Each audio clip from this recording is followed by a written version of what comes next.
किसी प्रतियोगी परीक्षा की तैयारी कर रहे हैं, किसी कॉम्पिटिटिव एग्ज़ाम्स की तैयारी कर रहे हैं, कोई एंट्रेंस एग्ज़ाम या कोई रिक्रूटमेंट एग्ज़ाम, इसमें दोनों ही आते हैं।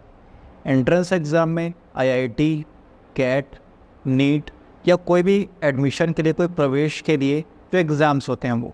रिक्रूटमेंट एग्ज़ाम में कोई जॉब के लिए UPSC, state PSC, SSC, banking या और भी किसी जॉब के लिए अगर आप प्रिपरेशन कर रहे हैं। अगर इन दोनों ही चीज़ों में से कोई एक आप कर रहे हैं तो ये वीडियो आपके लिए है।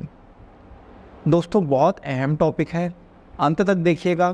क्या करना है, क्या नहीं करना है, दोनों चीज़ों के बारे में बात करेंगे। और इसके रिगार्डिंग एक और टॉपिक के बारे में बात करेंगे जो कि लास्ट में, तो लास्ट तक वीडियो ज़रूर देखिए। सबसे पहले बात कर लेते हैं कि क्या करना है। दिन में सभी को 24 घंटे मिलते हैं। इस 24 घंटे में क्योंकि आप स्टडी करते हैं तो आपको 8 घंटे की नींद लेना आवश्यक है।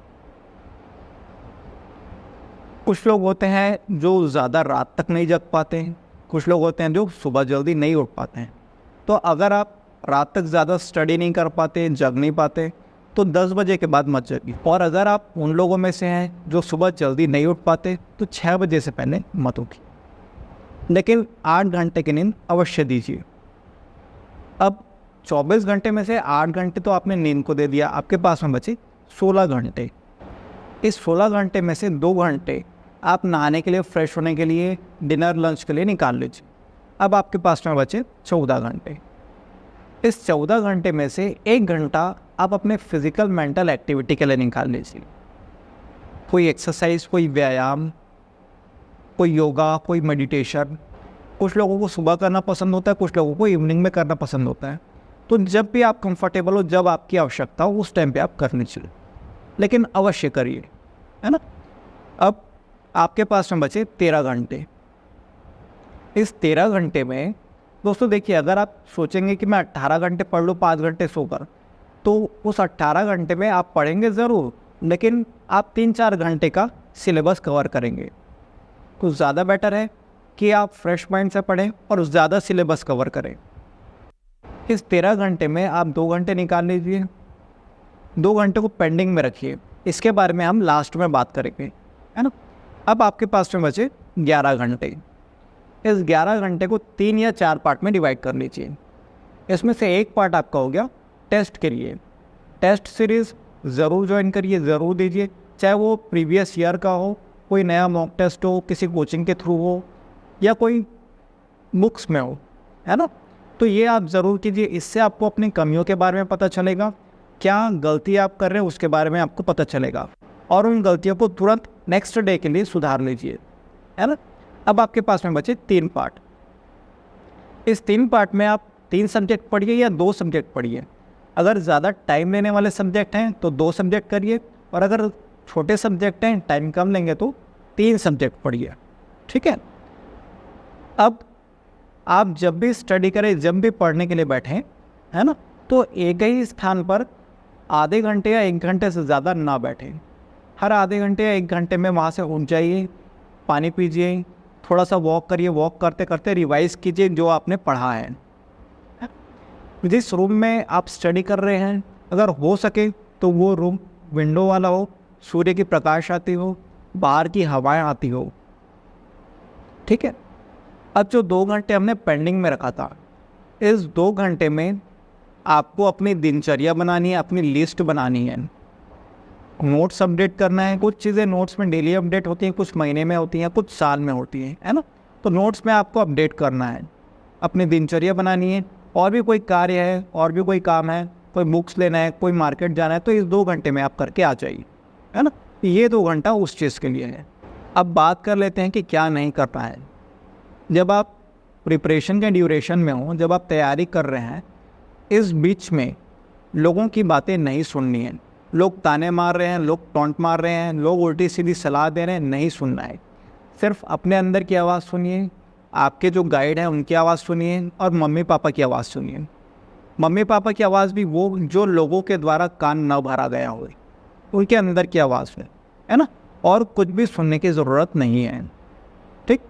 दूसरी चीज़ें, इस टाइम पे आप सोशल मीडिया से, मूवीज़ से, वीडियो से, रील से बिल्कुल दूर रहिए।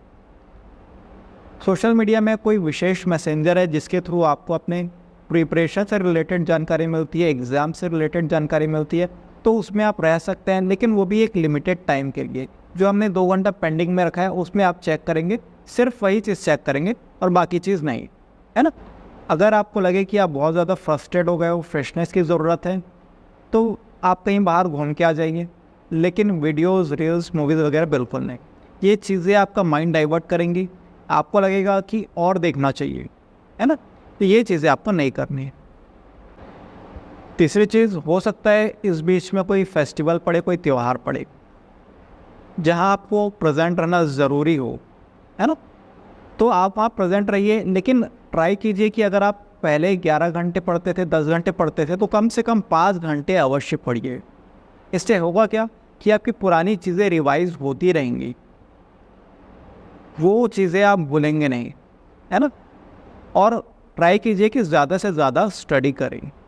अब चौथी चीज़ ये है कि अगर आपके पास में टाइम है, आपने टारगेट लिया है किसी सिलेबस को कंप्लीट करने का 5 महीने का, तो उस टारगेट को कम करके आप 3 महीने का टारगेट कर लीजिए। जो भी टारगेट आपने रखा है, जितने भी टाइम है, जितना भी समय है एग्ज़ाम के लिए, उससे 70% में आप कवर कर लीजिए, कंप्लीट कवर कर लीजिए रिवीजन के साथ। क्योंकि हो सकता है इस बीच में कोई इमरजेंसी आ गई, घर में कुछ काम पड़ गया, कोई फेस्टिवल आ गया, या आप स्टडी नहीं कर पाए, या आपकी तबीयत ख़राब हो गई, कुछ भी हो सकता है। तो इस टाइम को आप इंगेज कर पाएंगे, यूज़ कर पाएंगे, ठीक है। पांचवी चीज़ कि जब भी आप प्रिपरेशन के ड्यूरेशन में हो, आप बाहर का खाना नहीं खाएंगे, घर का खाना खाएंगे, वो भी ज़्यादा नहीं खाएंगे, सिर्फ उतना खाएंगे जितना आपकी बॉडी को ज़रूरत है। पोषक तत्व से परिपूर्ण चीज़ें खाएंगे जो बॉडी की नीड है। अगर आप इस चीज़ को फॉलो करते हैं, अपना 100% देते हैं, अपना बेस्ट देते हैं, तो आप सफल ज़रूर होंगे, आप सक्सेस ज़रूर होंगे। अब अगर सफल नहीं हुए, सक्सेस नहीं हुए, तो फेल हो गए, तो अपनी एक्सपेक्टेशन के अकॉर्डिंग आपका रिज़ल्ट नहीं आया, तो हताश होने की आवश्यकता नहीं है, निराश होने की आवश्यकता नहीं है। अगली बार ट्राई कीजिए, अगले साल ट्राई कीजिए। लास्ट अटैम्प्ट था, ओवरेज हो गई, टाइम नहीं है, कोई बात नहीं। पूरी दुनिया में करने के लिए सिर्फ ये एग्ज़ाम नहीं था, पूरी दुनिया सिर्फ अकेले इस एग्ज़ाम पर टिकी नहीं थी। आपके पास हज़ारों रास्ते हैं, लाखों रास्ते हैं अपनी मंजिल तक पहुंचने के लिए।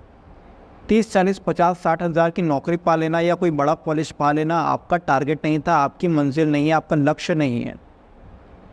इस दुनिया में बहुत सारे लोग हैं जो कई बार, 2 बार, 4 बार, 10 बार फेल हुए, लेकिन अपनी सफलता का परचम इस दुनिया पर लहरा रहे हैं। तो ज़रूरी नहीं कि आप फेल हों तो आप कुछ नहीं कर सकते। आप अपना रास्ता बदलिए, अपना मार्ग बदलिए, कोई दूसरे डायरेक्शन से जाइए।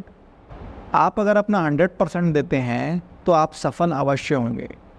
अगर इसके बाद भी आपका कोई क्वेश्चन है, कोई सवाल है, कोई डाउट है, तो हमें नीचे कमेंट कीजिए या फिर हमें ईमेल कीजिए हमारी ईमेल आईडी पर। Thank you and all the best.